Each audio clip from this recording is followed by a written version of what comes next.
사무엘상 19장 1절부터 오늘 17절까지 봉독하겠습니다.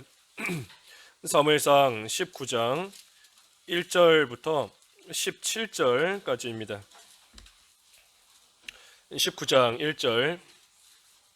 사울이 그의 아들 요나단과 그의 모든 신하에게 다윗을 죽이라 말하였더니 사울의 아들 요나단이 다윗을 심히 좋아하므로 그가 다윗에게 말하여 이르되 내 아버지 사울이 너를 죽이기를 꾀하시느니라. 그러므로 이제 청하노니 아침에 조심하여 은밀한 곳에 숨어 있으라.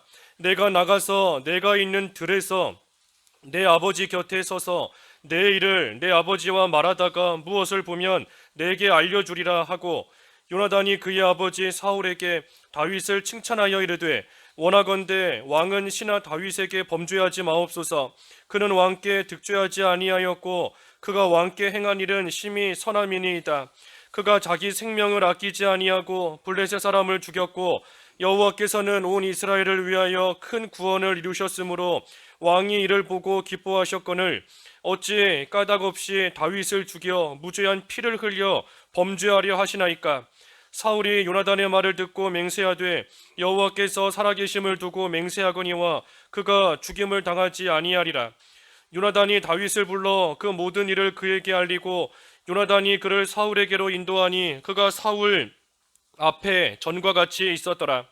전쟁이 다시 있으므로 다윗이 나가서 블레셋 사람들과 싸워 그들을 크게 쳐 죽이매 그들이 그 앞에서 도망하니라. 사울이 손에 단창을 가지고 그의 집에 앉았을 때에 여호와께서 부리시는 악령이 사울에게 접하였으므로 다윗이 손으로 수금을 탈 때에 사울이 단창으로 다윗을 벽에 박으려 하였으나 그는 사울의 앞을 피하고 사울의 창은 벽에 박힌지라. 다윗이 그 밤에 도피하매 사울이 전령들을 다윗의 집에 보내어 그를 지키다가 아침에 그를 죽이게 하려 한지라. 다윗의 아내 미갈이 다윗에게 말하여 이르되 당신이 이 밤에 당신의 생명을 구하지 아니하면 내일에는 죽임을 당하리라 하고, 미갈이 다윗을 창에서 달아내림에 그가 피하여 도망하니라. 미갈이 우상을 가져다가 침상에 누이고 염소 털로 엮은 것을 그 머리에 씌우고 의복으로 그것을 덮었더니 사울이 전령들을 보내어 다윗을 잡으려 하매 미갈이 이르되 그가 병들었느니라. 사울이 또 전령들을 보내어 다윗을 보라 하며 이르되 그를 침상째 내게로 들고 오라. 내가 그를 죽이리라. 전령들이 들어가 본즉 침상에는 우상이 있고 염소 털로 엮은 것이 그 머리에 있었더라. 사울이 미갈에게 이르되 너는 어찌하여 이처럼 나를 속여 내 대적을 놓아 피하게 하였느냐. 미갈이 사울에게 대답하되 그가 내게 이르기를 나를 놓아 가게 하라. 어찌하여 나로 너를 죽이게 하겠느냐 하더이다 하니라. 제목은 다윗을 살린 요나단과 미갈입니다. 다윗을 살린 요나단과 미갈. 오늘 본문에 이 네 사람이 등장합니다. 네 사람. 사울 왕과 그의 아들인 요나단, 그리고 그의 사위인 다윗, 그리고 이 다윗에게 아내로 준 사울의 딸 미갈. 전부 네 사람이 나오는데 오늘 다윗을 살린 요나단 그리고 미갈에 대해서 쭉 증거하겠습니다. 1절부터 일단 2절까지 읽어주십시오. 3절까지. 1절. 사울이 그의 아들 요나단과 그의 모든 신하에게 다윗을 죽이라 말하였더니 사울의 아들 요나단이 다윗을 심히 좋아하므로 그가 다윗에게 말하여 이르되 내 아버지 사울이 너를 죽이기를 꾀하시느니라. 그러므로 이제 청하노니 아침에 조심하여 은밀한 곳에 숨어 있으라. 내가 나가서 내가 있는 들에서 내 아버지 곁에 서서 내 일을 내 아버지와 말하다가 무엇을 보면 내게 알려주리라 하고. 사울이 이 다윗을 두려워했다. 우리 앞에 18장 그 29절에 보았죠. 사울이 다윗을 더욱 두려워하여 평생의 대적이 되었다 그랬는데, 이 사울이 다윗을 두려워하는 그런 마음이 이제는 점점 커져서 이제는 신하들과 그의 아들 요나단에게 명령하는 겁니다. 뭐라 명령하는가? 다윗을 죽여라. 신하들에게 명령하는 거예요. 또 다윗을 죽여라. 요나단에게도 다윗을 죽여라. 그러니 누구든지 이 왕의 신하의 눈에 띄면 이 다윗이 이 신하들 중 누구에게 발각되면 그 눈에 띄면 이 다윗은 죽을 수밖에 없는 겁니다. 이 사울 왕이 지금 이와 같은 명령을 내렸어요. 두려워하는 마음. 하지만 그 두려워하는 마음에 처음 시작했던 것은 그 시기하고 질투하는 걸로 시작한 겁니다. 여인들이 다윗을 왕인 자기보다 더 높이는 그 모습을 봤을 때에 이 사울에게 시기하는 마음이 생기고 질투하는 마음이 생기고, 더 근본적인 것은 하나님이 떠나셨고 악령이 사울을 또 주장하였기 때문인 것인데, 어찌됐든 사울이처럼 다윗을 미워하는 마음이 점점 커져서 이제는 다윗을 죽이겠다 하는 데까지 이르게 되었습니다. 그때에 요나단, 이 요나단이 다윗과 사울 사이에서 이 중간에서 역할을 참 잘했습니다. 요나단이 여기서 그 중간에서의 역할을 잘 못했으면 이 다윗도 위태로워질 것이고 사울도 사실은 망하는 겁니다. 하지만 요나단이 이 중간에서 일을 잘하고 말을 잘하고 역할을 바로 했기 때문에 살릴 자를 또 살릴 수 있게 되었습니다. 요나단이 이 아버지가 다윗을 죽이라 하는 말을 들었을 때에 이 다윗에게 가서 말했습니다. 다윗에게 너는 가서 숨어 있어라. 숨어 있고 내가 우리 아버지와 또 아버지를 통해서 듣게 되고 보게 되는 것들이 있으면 너에게 바로 알려주겠다 하면서 이 다윗을 또 피신시키고 나아간 겁니다. 그뿐 아니라 자기 아버지에게도 이제는 가서 또 말하는 거지요. 4절과 5절. 4절 요나단이 그의 아버지 사울에게 다윗을 칭찬하여 이르되 원하건대 왕은 신하 다윗에게 범죄하지 마옵소서. 그는 왕께 득죄하지 아니하였고 그가 왕께 행한 일은 심히 선하함이니이다. 그가 자기 생명을 아끼지 아니하고 블레셋 사람을 죽였고 여호와께서는 온 이스라엘을 위하여 큰 구원을 이루셨으므로 왕이 이를 보고 기뻐하셨거늘 어찌 까닭없이 다윗을 죽여 무죄한 피를 흘려 범죄하려 하시나이까. 이번에는 자기 아버지 사울에게 또 가서 말하는 겁니다. 다윗을 칭찬하면서 말하는 거예요. 신하 다윗에게 범죄하지 마시라. 그가 왕께 죄 짓지 않았는데 왜 그 사람을, 왜 다윗을 아무 이유 없이 까닭 없이 죽이려고 합니까? 그것은 하나님 앞에 이 죄가 됩니다. 다윗이 자기 생명을 아끼지 아니하고 블레셋 사람을 쳐서 참 하나님의 일을 선하게 잘했는데, 그러한 다윗을 이유도 없이 죽이겠다는 거, 그 하나님 앞에 옳은 일이 아닙니다 하면서 이 요나단이 자기 아버지에게 또 이처럼 말을 잘한 겁니다. 요나단이 다윗을 왜 살렸는가? 우리 앞에서도 이미 살펴보았지만 이 요나단이 다윗을 참으로 사랑하고 있습니다. 오늘 여기 본문에도 1절 하반절에 요나단이 다윗을 심히 좋아했다. 심히 좋아하는 겁니다. 요나단이 다윗을 왜 좋아하는가? 자기의 목숨까지 아끼지 않으면서 하나님을 위해서 나아가는 그러한 다윗과 요나단, 자기의 마음이 딱 일치되기 때문에, 하나님 안에서 마음이 같기 때문에 그러한 요나단이 다윗을 마음이 같으니 자기처럼 여기면서 사랑하는 겁니다. 자기 생명처럼 여기는 거예요. 한 마음이 되었으니, 하나가 되었으니 다윗의 목숨이 내 목숨인 것처럼, 다윗의 그 몸이 내 몸인 것처럼, 다윗의 마음과 내 마음이 같으니 참으로 내 생명처럼 여기면서 이 요나단이 다윗을 아끼고 그만큼 지금 살리려고 애를 많이 쓰고 있는 겁니다. 이 한 마음이 된 거지요. 마음이 하나가 된 겁니다. 마음이 하나가 된 거, 이게 참 중요한 것인데, 우리도 한 마음이 되게 해달라. 우리 대표 기도하시는 분들도 많이 기도하시고 또 우리가 기도 제목 중에 하나로 가지고 있지만, 사실 우리가 한 마음이 되겠다 해서 어떻게 한 마음이 되겠어요? 우리의 의지로 되는 게 아닙니다. 사람마다 다 생각이 다르고 사람마다 다 원하는 바가 다르고 사람마다 다 또 바라는 것들이 있는데, 우리가 그저 한 마음이 되게 해달라, 한 마음이 되자라고 해서 한 마음이 되는 게 아닌 겁니다. 하지만 이 요나단과 다윗처럼 참으로 하나님을 위해서 내가 살아가겠다, 모든 것을 하나님을 위해서, 하나님 나라가 잘 되도록 하기 위해서 해나가겠다, 그 마음을 다윗도 품은 것이고 요나단도 품은 것이고 하니 그 마음이 그때 서로 일치가 된 겁니다. 서로 같은 마음을 가지고 있으니 결과적으로 한 마음이 된 거고 결과적으로 하나가 되는 거예요. 그러니 우리도 그저 한 마음이 되면 좋겠다, 한 마음이 되자 해서 한 마음 될 수 있는 게 아닙니다. 이 사람도, A라는 사람도 하나님을 위해서 살고자 하는 마음을 기도하면서 품고, B라는 사람도 하나님을 위해 살려는 마음을 품고, 또 저 사람도 그 마음을 품고 할 때에 그 마음으로서 하나님 안에서 그때 하나가 될 수 있는 겁니다.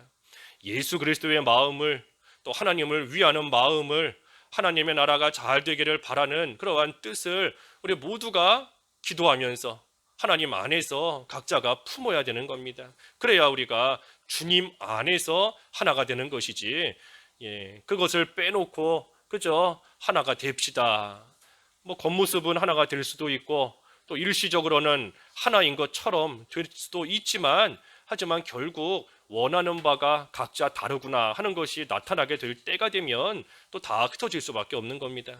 그러니 다른 사람 걱정하지 말고 내 마음이 하나님을 향하도록, 내 마음이 예수 그리스도의 마음을 품도록 우리 각자의 위치에서 나아가 내가 각자가 그 마음을 품으면 하나님께서 하나 되게 해주시는 겁니다. 그래서 요나단과 다윗이 뭐 어려서부터 한 집에서 같이 산 것도 아니고, 뭐 서로 대화 많이 해서 우리가 같은 길 가자 했던 것도 아니지만, 다윗도 하나님을 위하는 사람, 요나단도 하나님을 위하는 사람, 그 마음이 하나님 안에서 딱 일치가 되었기 때문에 자기 생명처럼 여기며 아끼고 귀하게 여기는 그러한 한 몸처럼 또 될 수가 있었던 겁니다. 이 요나단은 옳고 그른 것이 무엇인가 하는 것을 지금 바로 분별하고 있습니다.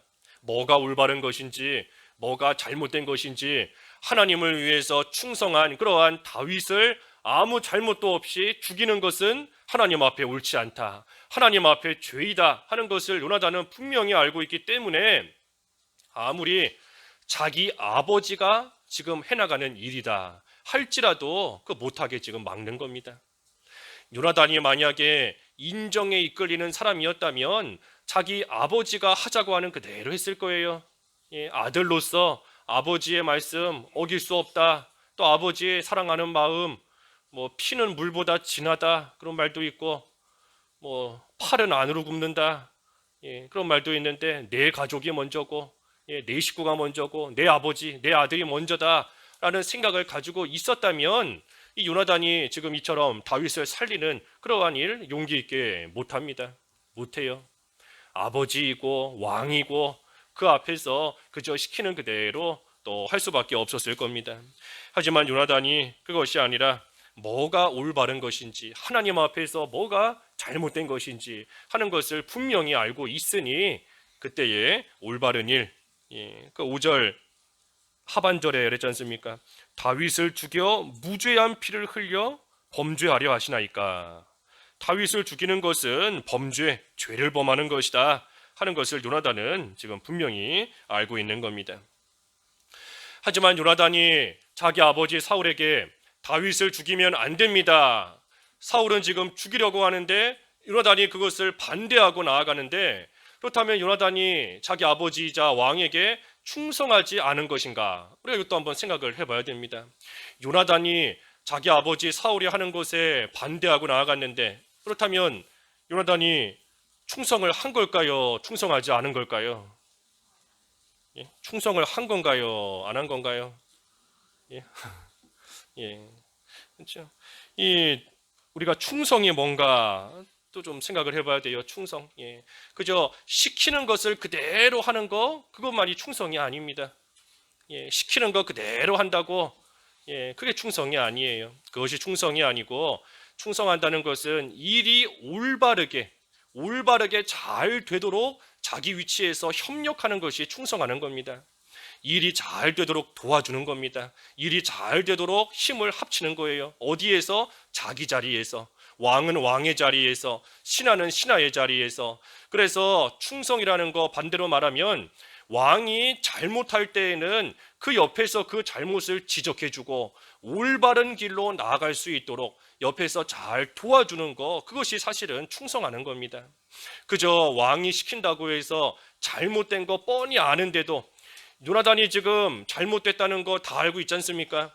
잘못되는 거 알면서도 왕의 명령이니 내가 하겠다, 그 하나님 앞에 옳지 않은 겁니다. 그 충성하지 못하는 거예요. 충성처럼 보이지만 사실은 하나님께 인정받지 못하는 그러한 모습인 겁니다. 그래서 요나단이 진정으로 왕을 사랑하고 진정으로 왕에게 충성한다면 그 왕의 잘못된 부분을 지적해주고 올바른 길로 갈 수 있도록 옆에서 잘 이끌어주는 역할을 하는 거, 그것이 신하로서의 또는 아들로서의 본분을 지키면서 그 자리에서 충성을 다하는 겁니다. 이 신하가 아랫사람이 윗사람이 잘못할 때 뭔가를 지적한다는 거, 이거 참 쉬운 일은 아닙니다. 쉬운 일이 아니에요. 왜 쉬운 일이 아닌가? 내가 무슨 일 당할지 모르는데, 어떤 해코지를 당할지 모르는데, 쫓겨날지 모르는데, 그런데 내가 뭔가 잘못된 것을 지적한다? 이거 쉬운 일 아닌 겁니다. 그렇기 때문에 충성하는 겁니다. 쉬운 일이 아니고 쫓겨날 수도 있고 어려움을 당할 수도 있지만, 하지만 자기 위치에서 해야 될 일, 그 일, 올바른 길로 인도하는 일, 그 일을 잘하는 것, 그것이 바로 충성하는 겁니다. 그러니 요나단이 사실은 충성하지 않는 것처럼 보이지만 사실은 참으로 충성된 아들이고 참으로 충성된 그러한 신하인 겁니다. 사울 곁에 이러한 요나단 같은 아들이 있고 요나단 같은 신하가 있는 거, 이거 참으로 복된 거예요. 옆에서 잘못을 지적해주고 올바른 길로 가게도록 이끌어주는 거, 이거 참으로 귀한 사람인 겁니다. 그래서 사실은 요나단이 지금 다윗을 살리는 거지만 한편으로는 사울도 살리는 겁니다. 사울도 살리는 거예요. 사울이 만약에 이 요나단의 이러한 사실 책망인데 이러한 것을 듣지 않고 받지 않고 끝까지 다윗을 죽이려고 했다가 죽였다라고 하면 하나님 앞에 큰 죄를 짓는 것밖에는 되지 않는 겁니다. 하지만 요나단이 지금 그 일을 못하게 막았기 때문에 이것은 다윗만 살린 것이 아니라 사울도 살린 겁니다. 그러니 요나단이 참으로 충성한 그러한 일, 이거 지금 잘하고 나아간 겁니다. 아버지를 사랑하는 마음이 있기 때문에 또 범죄하지 않도록 옆에서 잘 붙잡아 준 겁니다. 그랬더니 사울이 6절에 사울이 요나단의 말을 듣고 맹세하되 여호와께서 살아계심을 두고 맹세하거니와 그가 죽임을 당하지 아니하리라. 또 7절 요나단이 다윗을 불러 그 모든 일을 그에게 알리고 요나단이 그를 사울에게로 인도하니 그가 사울 앞에 전과 같이 있었더라.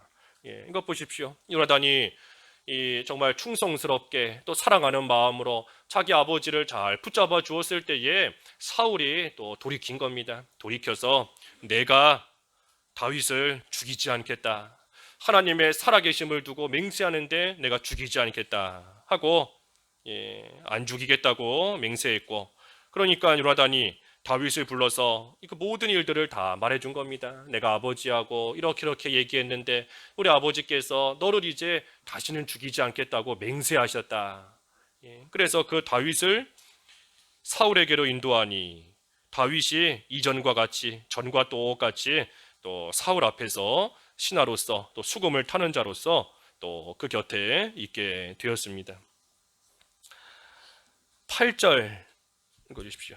8절 전쟁이 다시 있으므로 다윗이 나가서 블레셋 사람들과 싸워 그들을 크게 쳐 죽이매 그들이 그 앞에서 도망하니라. 블레셋이 또 쳐들어왔습니다. 블레셋이 이미 패하고 도망가고 했다가 지금 또 쳐들어온 거예요. 끝나지 않고 계속해서 쳐들어오는 겁니다. 하지만 그때 다윗이 나가서 그들을 쳐 죽임에 블레셋 사람들이 다윗 앞에서 도망가였다 그랬습니다. 그래서 이 싸움을 나가서 싸우고 이기고 승리하고, 이거 참 잘한 겁니다. 승리하고 이제 돌아왔는데 돌아왔더니 어떻게 됐는가? 9절과 10절. 9절 사울이 손에 단창을 가지고 그의 집에 앉았을 때에 여호와께서 부리시는 악령이 사울에게 접하였으므로 다윗이 손으로 수금을 탈 때에 사울이 단창으로 다윗을 벽에 박으려 하였으나 그는 사울의 앞을 피하고 사울의 창은 벽에 박힌지라. 다윗이 그 밤에 도피함에 예, 이 전쟁, 블레셋과의 전쟁, 우리 여기 본문에는 그저 8절 딱 한 절 나와 있지만, 이 다윗이 아무리 용맹스럽게 나아간다 할지라도 이 전쟁은 전쟁인 겁니다. 그 전쟁을 치르느라 많은 고생했을 거고, 그 전쟁하느라 그만큼 힘도 들고 이 어려움도 분명히 있었을 거예요. 하지만 하나님께서 이전과 마찬가지로 다윗과 함께 하시고 도와주시고 역사하심으로 다윗이 승리하고 돌아올 수 있었던 건데, 전쟁을 마치고 돌아오니 이번엔 뭐가 기다리고 있나요? 사울의 창이 기다리고 있는 겁니다. 전쟁을 마치고 딱 돌아왔더니 이번에는 사울이 또 죽이려고, 사울이 또 죽이려고 하는 겁니다. 이 다윗의 입장에서는 참 전쟁을 힘들게 마치고 돌아왔는데, 이제는 좀 편히 쉬고 이제는 좀 어려운 일 한번 겪었으니 이제는 좀 평안한 가운데 또 어느 정도 살아갈 수 있지 않을까 하는 생각을 할 수도 있는데, 돌아오니 사울이 또 죽이려고 하는 겁니다. 하나를 지나고 나니 또 다른 어려움, 또 다른 고난이 또 찾아오는 거예요. 그러니 사실 다윗 입장에서는 이 충분히 낙심이 될 수도 있을 만한 그러한 상황입니다. 낙심이 될 수도 있는 상황이에요. 내가 믿음으로써 이 전쟁을 잘 승리하고 왔는데, 그러면 이제는 조금 어려움을 겪었으니 이제는 조금 평안한 삶이 이어지지는 않을까 하는 그런 생각을 할 수도 있는데, 오히려 결과는 정반대인 겁니다. 전쟁을 마치고 딱 돌아오니 이번에는 사울이 또 죽이겠다 하면서 창으로 다윗을 죽이려고 지금 하고 있는 겁니다.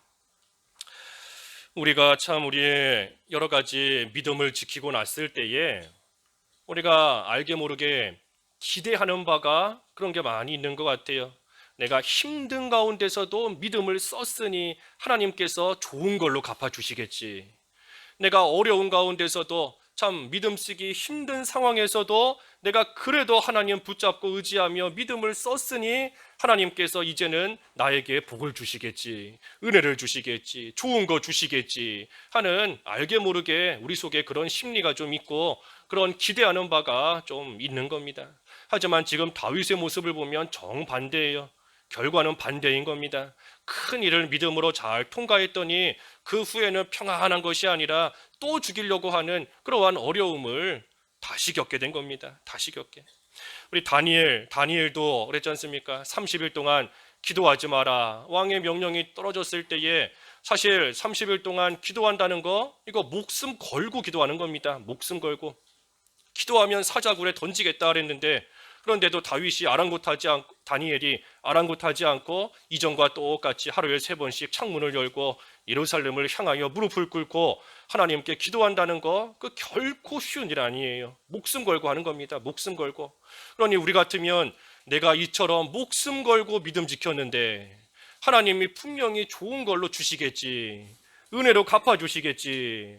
하지만 다니엘이 30일 기도하고 났더니 어디 갔지요? 사자굴 들어간 겁니다. 목숨 걸고 믿음 지켰더니 그 결과는 사자굴이에요. 사도 바울이 생명 내놓고 복음을 전하고 주님을 따라갔더니 그 결과는 돌에 맞고 감옥에 갇히고 결국은 목 잘려서 죽은 겁니다. 우리도 이러한 마음 버려야 됩니다. 내가 정말 믿음 쓰기 힘든 상황에서 믿음 썼다. 그러니 하나님이 뭔가 보상해 주시겠지. 하나님이 뭔가 좋은 걸로 주시지 않을까. 하지만 그 결과는 정반대일 때가 있어요. 더 큰 어려움이 올 때가 있는 겁니다. 더 큰 환란이 올 때가 있어요. 하지만 우리가 믿음 쓰고 난 후에 더 큰 환란이 올 수도 있다 하는 것을 생각하지는 않고 오히려 정반대로 하나님이 복 주실 것이다, 좋은 거 주실 것이다 하는 생각만 가지고 있으니까 믿음 쓰고 난 후에 어려움이 오면 낙심하는 겁니다. 이러려고 내가 교회 다녔나? 이러려고 예수 믿었나? 이러려고 내가 그 상황에서 그렇게 힘들게 내가 믿음 지키고 말씀 순종했나? 그런 생각하고 넘어지는 겁니다. 그래서 우리가 특별히 승리하고 난 후에, 믿음을 쓰고 난 후에, 말씀을 순종하고 난 후에 그때 더욱더 조심해야 됩니다. 선줄로 생각한 자는 넘어질까 조심하라 그랬는데, 한번 섰다 해서 된 줄로 알고 가다가는 그 후에 오는 또 다른 폭풍, 또 다른 파도 넘어질 날이 또 오는 겁니다. 그러니 항상 조심해야 돼요. 이겼다고 블레셋과의 전쟁에서 이겼다 하고 방심하다가는 창에 찔려 죽는 겁니다. 믿음으로 승리했다고 좋아서 방심하고 나아가다가는 사울이 던지는 창에 찔려 죽어요. 죽는 겁니다. 그러니 한 번 이겼다고 해서 끝이 아닙니다. 블레셋 조금 전에 언급한 대로 블레셋이 지금 뭐 처음 쳐들어온 거 아니지 않습니까? 이전에도 쳐들어왔었는데 도망갔다가 또 쳐들어오고 이제 또 계속 오는 겁니다. 계속해서 한 번 갔다고 해서 끝이 아니에요. 한 번 이겼다고 해서 끝이 아니고 한 번 물러갔어도 조금 지나고 나면 또 쳐들어오는 겁니다. 우리 믿음의 선한 싸움이 그와 같습니다. 한 번 이겼다고 해서 끝이 아니고 이겼어도 이후에 마귀 시험 또 오고 여러 가지 어려운 일 또 생기고 하나 넘어갔더니 끝이 아니라 더 큰 어려움이 오고 계속해서 환난과 어려움이 오는 것이 이 세상에서의 삶인 겁니다. 이 사울도 마찬가지잖아요. 사울 내가 안 죽이겠다 맹세했지만 얼마 못 가서 또 죽이려고 하는 겁니다.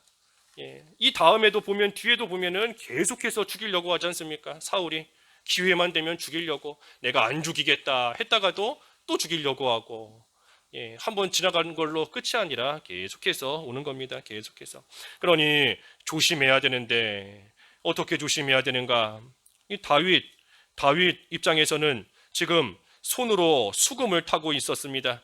아까 9절과 10절에 손으로 수금을 타고 있는 그때에 사울이 단창을 던져서 다윗을 죽이려고 했다. 그러니 이 다윗 입장에서는 수금을 타기는 타되 수금을 타면서도 정신을 똑바로 차리고 있어야 됩니다. 수금 타는 거기에만 집중하면 안 돼요.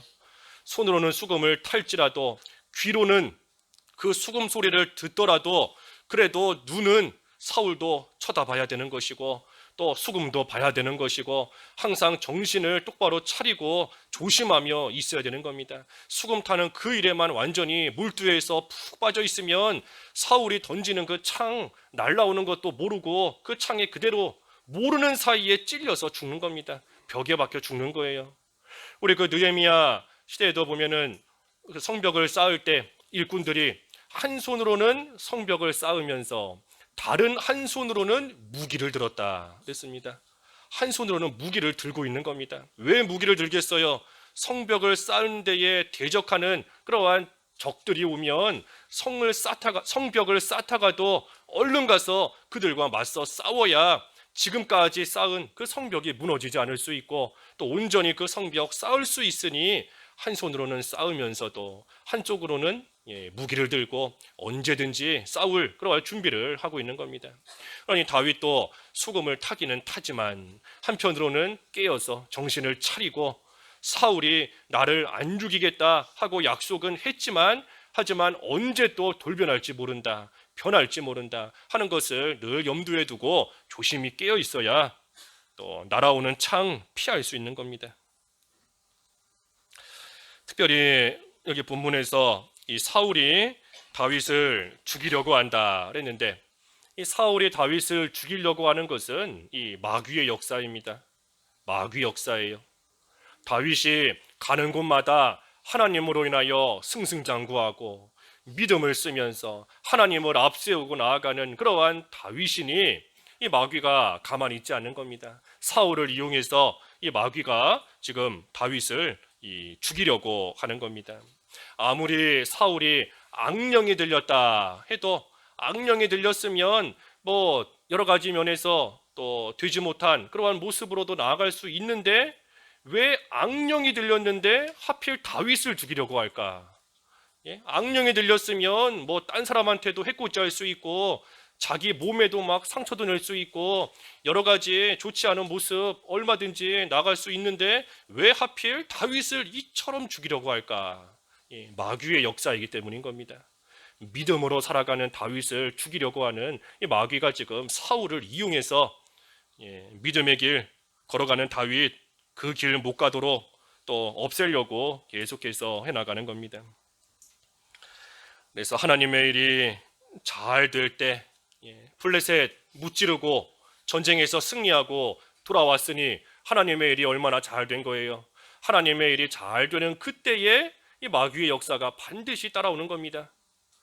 하나님의 일을 승리하고 왔으니, 믿음을 좀 썼으니, 그러니 마귀 역사가 반드시 따라오는 거예요. 그 사람 무너뜨리려고. 마귀가 가만히 있으면 이 다윗이 하나님 의지하면서 하나님의 나라가 점점 확장되어져 나아가고, 마귀 자기의 일은 점점 실패하고 없어지니 이 마귀가 결코 가만히 있지 못하는 겁니다. 가만히 있다가는 자기가 다 망하게 됐는데, 그러니 하나님의 일이 잘 되면 잘 될수록 마귀가 더 강하게 역사하고 이 마귀의 괴율이 반드시 쫓아오는 겁니다. 그러니 지금 사울이 다윗을 죽이려고는 하고 있지만, 사실은 사울이 아니라 이용하고 있는 마귀를 볼 줄 알아야 됩니다. 사울도 한편으로는 사실 불쌍한 사람이에요. 악령에게 이끌림 받으어서 지금 마귀에게 이용당해서 하나님의 일을 대적하고 하나님의 사람을 죽이려고 하고 있으니, 사실은 한편으로는 이 사울도 불쌍한 사람인 겁니다. 그러니 사울을 보면서 참 나쁘다, 악하다, 욕하기보다 그 사울을 이용하고 있는 그 마귀를 볼 줄 알아야 되는 겁니다. 마귀의 괴율이 따라왔고 마귀의 역사가 오는 것, 그것을 바로 분별할 줄 알아야지 우리가 뭐 사람 미워할 바 없는 겁니다. 그저 불쌍히 여겨야 돼요. 불쌍하게. 이 사울 얼마나 불쌍해요. 악령에게 이끌림 받아서 남은 평생 하나님의 사람 대적하고 하나님의 일에 손해 주다가 마지막에는 비참하게 죽은 겁니다. 불쌍한 사람인 거죠. 그래서 중요한 것은 우리가 믿는 일에 열심을 내면 반드시 마귀 역사 따라온다. 하나님의 말씀 순종하고 하나님이 주시는 평안을 좀 누리고자 하면 이 마귀가 절대 가만히 있지 않는다. 예수님과 동행하는 삶이 조금 되는 것 같다 싶으면 이 마귀가 반드시 와서 창을 들고 와서 우리를 찔러 죽이려고 하는 그러한 역사가 반드시 있다는 거 우리가 알아야 됩니다. 왜 그런가? 빼앗아 가려고. 하나님이 주신 평안 마귀가 빼앗아 가려고. 하나님과 동행하는 생활 뺏어 가려고.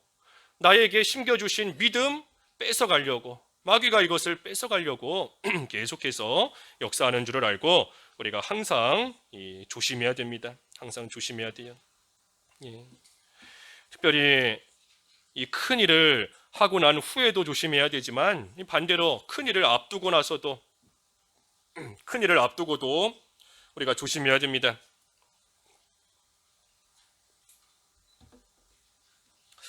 이 교회 건축, 이제 아까 오전에도 기도하셨지만 이제 그 공고가 나오면 우리가 이제 본격적으로 이제 일들을 좀 추진해 나가야 되는데, 사실 이게 참 많이 미뤄진 것 같지만, 이제 저희는 그 향동에 관한 이야기가 좀 오래전에 나와서 그런 거지, 사실 LH 입장에서는 공고가 그렇게 많이 미뤄진 건 아니에요. 원래 처음에 6월달, 그렇죠? 처음에 원래 6월에 공고가 나오기로 했던 거기 때문에 사실 지금 뭐 몇 달 미뤄지기는 했지만 무슨 뭐 아주 오랫동안 연기가 되고 미뤄진 건 아닙니다. 근데 뭐가 어찌됐든 우리가 이 교회 건축을 앞두고 있는데 분명히 마귀 역사 있습니다. 분명히 사울 같은 사람도 나타날 거예요. 내가 너 안 죽이겠다, 하나님 앞에서 맹세하고 내가 안 죽이겠다 했던 사람이, 지금까지는 좀 도와줬던 사람이 한순간에 돌변해서 내가 너 죽이겠다 하고 나오는 그러한 사람들도 만날 수 있는 겁니다.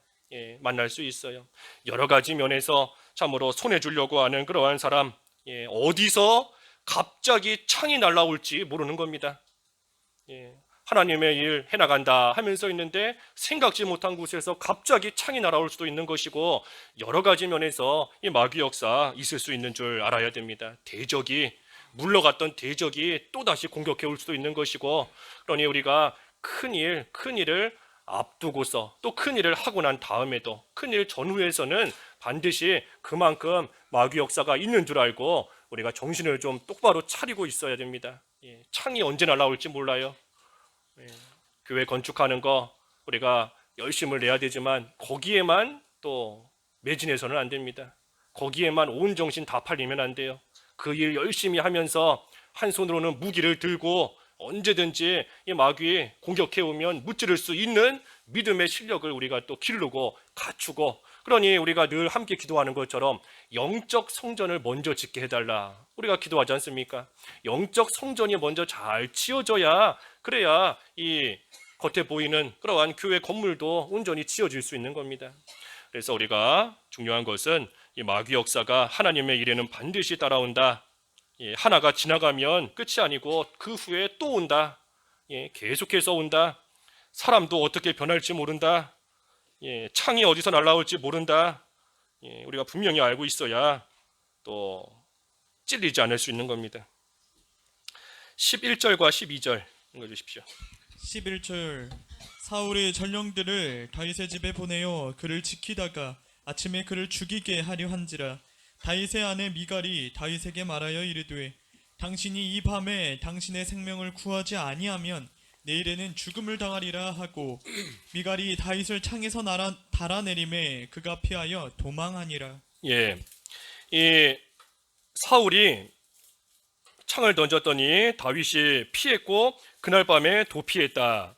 그러니 사울이 전령들을 다윗의 집에 보내서 그를 지키다가 아침에 그를 죽이게 하려 한지라. 이 사울이 왜 아침에 죽이려고 했을까요? 전령들을 보냈으면 그 즉시 죽이면 될 텐데 왜 아침까지 지키게 하다가 아침까지 왜 지키다가 아침에 죽이게 했을까? 이것은 하나님의 보호입니다. 하나님이 보호해 주신 거예요. 하나님이 다윗을 보호하신 겁니다. 만약에 이 사울이 전령들을 보낸 그 즉시 너희들이 지금 다윗의 집에 가서 바로 다윗을 죽여라 했으면 이 다윗 어떻게 될지 모르는 겁니다. 하지만 아침까지 기다렸다가 죽여라 하니 그 아침까지의 시간이 있는 겁니다. 하나님께서 그만큼 이 다윗에게 피할 길, 살 길을 열어주시는 거예요. 하나님이 보호해 주시는 겁니다. 그래서 미갈, 그의 아내이자 사울의 딸인 미갈이 이 다윗을 도망가게 했습니다. 창에서 달아내림에 그가 피하여 도망하니라. 다윗을 도망가게 했어요. 당신이 이 밤에 도망가지 않으면 내일은 죽일 것이다. 내일은 죽는다. 그래서 미갈이 도망가게 만든 겁니다. 다윗이 도망갔어요.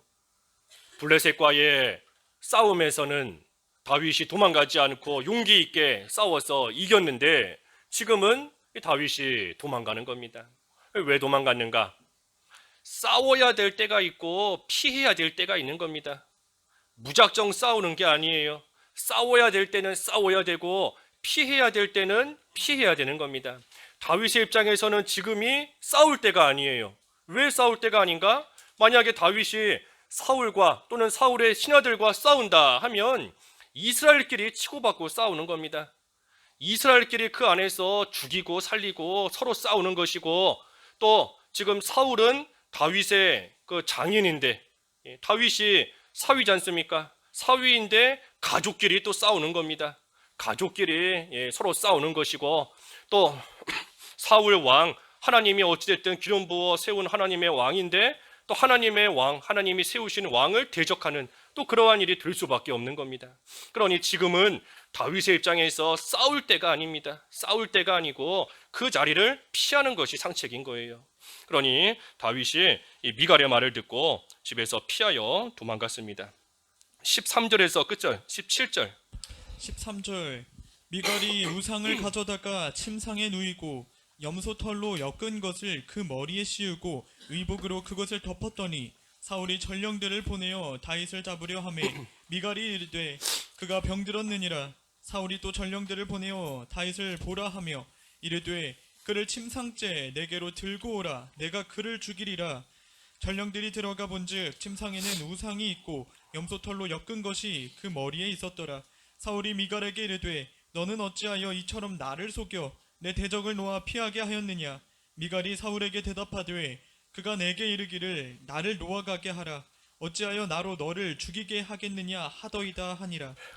미갈이 다윗을 도망가게 하고서는 이제 다윗의 자리에다가 이 가짜를 가지고 딱 꾸며놓은 겁니다. 우상을 가져다가 침상에 눕혀놓고 염소 털로 엮어서 머리카락인 것처럼 머리에 씌워놓고 의복으로 그것을 다 덮어놓았습니다. 그러니 사울의 전령들이 왔을 때에 이 미갈이 그 전령들에게 다윗이 지금 병들어서 누워있다, 다윗이 못 나온다, 누워있다 하고 이 미갈이 말한 겁니다. 그러자 사울이 또다시 전령들을 보내서 그러면 그 침대채 들고 와라. 다윗이 누워있는 그 침상째로 들고 와라. 그러면 내가 직접 다윗을 죽이겠다 하고 말하고서는 이제 가봤더니 가보니 가짜인 거죠. 예, 침상을 보니 가짜인 겁니다. 다윗은 없고 뭐 우상이 있고 염소털로 엮은 거 머리에 씌워져 있고 그런 겁니다. 그러니 17절에 사울이 미갈에게 말하는 거예요. 너는 어찌하여 이처럼 나를 속여서 내 대적을 너와 피하게 했느냐. 그러니 미갈이 사울에게 대답하는 겁니다.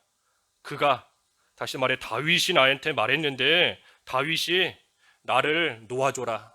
나를 도망가게 해라. 그렇지 않으면 내가 너를 죽이겠다 했기 때문에 내가 어쩔 수 없이 다윗을 보냈다 하고 미갈이 지금 말한 겁니다. 이 미갈이 옳게 말한 건가요? 미갈이 사실대로 말한 건가요? 거짓말했지요. 미갈이 거짓말한 겁니다. 처음부터 전령들이 왔을 때에 이미 다윗을 도망시켜 놓고서는 그가 병들었다. 이미 그때부터 거짓말한 겁니다. 거짓말해서 이 다윗을 도망가게 만들었어요.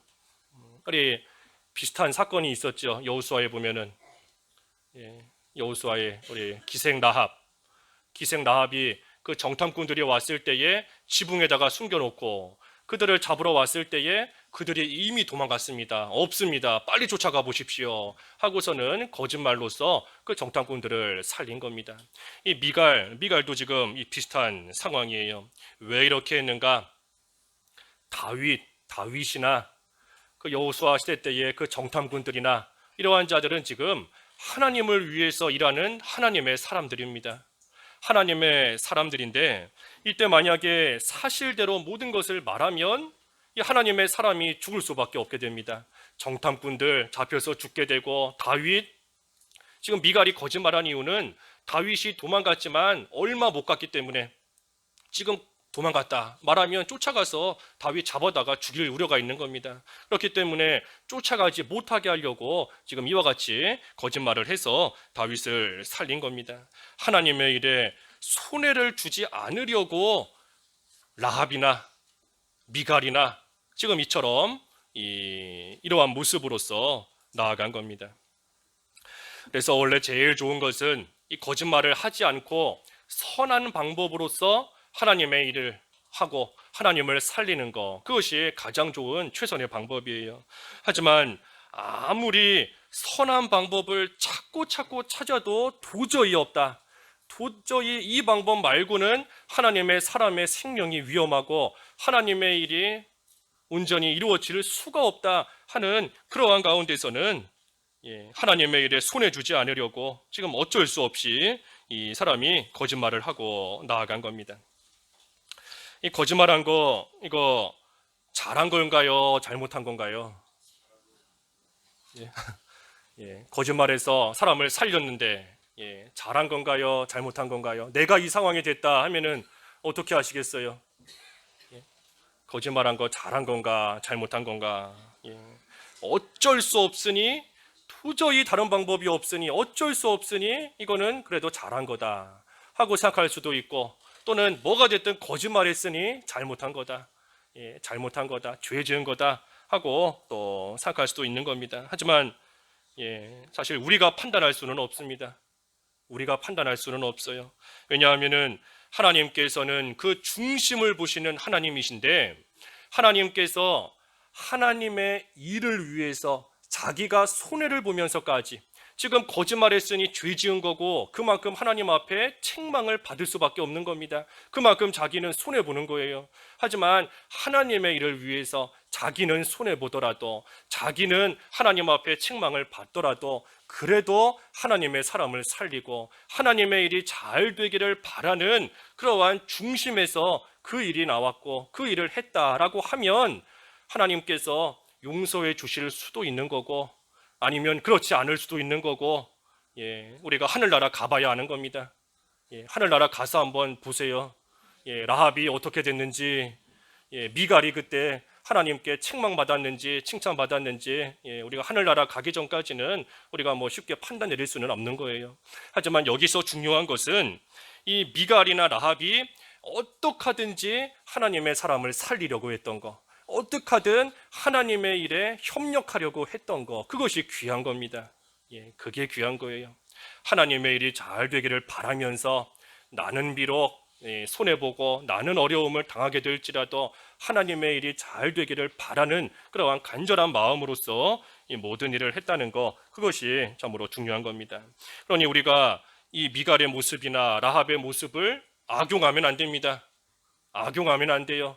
그 사람들도 거짓말했지 않느냐 하면서 나도 어쩔 수 없었다 하고 거짓말하는 그러한 악용하는 구절로서 이 말씀을 우리가 쓰면 안 됩니다. 그런 뜻이 아니에요, 결코. 그런 뜻이 아니고 하나님의 일에 그만큼 모든 것을 내놓고 협력하고 하나님의 사람을 살리려고 했던, 생명을 귀하게 여긴 그러한 모습을 우리가 잘 본받아야 되는 것이지, 이 방법적인 면에 대해서는 우리가 깊이 기도하며 생각해 봐야 되는 겁니다. 그래서 중요한 것은 내가 처한 상황에서 어떻게 하든지 구원을 이루어 가려고 애쓰는 것, 내가 있는 상황에서 어떻게 하든 하나님의 일이 잘 되도록 힘쓰는 것, 하나님의 사람들을 살려나가는 것, 어려움 가운데 있는 자를 도와주는 것, 그러한 일을 우리가 힘써 해나가는 것이 참으로 귀한 겁니다. 그래서 오늘 다윗을 살린 요나단과 미갈, 요나단과 미갈이 다윗을 살렸어요.